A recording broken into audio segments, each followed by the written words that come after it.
Hi, my name is Dan Rastovac, and this is a reading I'd like to do for you for Justice Journeys for the public book reading series.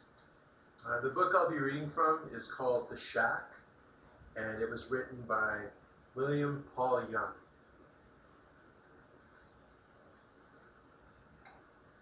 Mac sat there in silence, emptiness of the place invading his soul.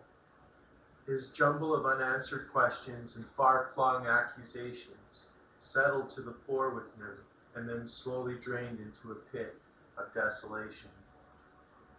The great sadness tightened around him, and he almost welcomed the smothering sensation.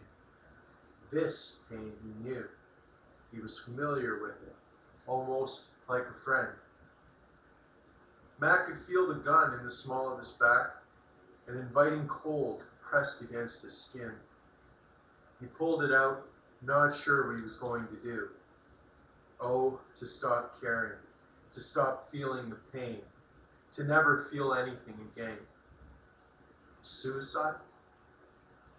At the moment, that option was almost attractive. It would be so easy, he thought.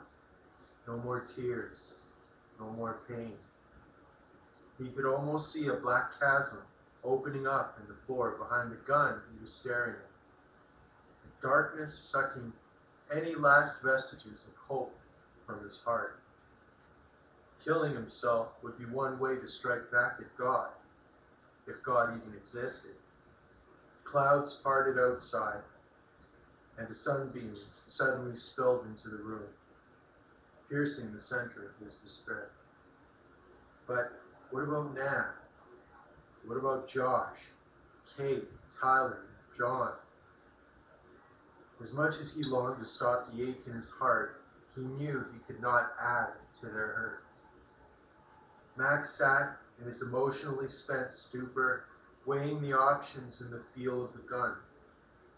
The cold breeze brushed past his face, and part of him wanted to just lie down and freeze to death. He was so exhausted. He slumped back against the wall and rubbed his weary eyes. He let them fall closed as he mumbled, "I love you, Missy. I miss you so much." Soon he drifted without effort into a dead sleep. It was probably only minutes later that Mac woke with a jerk.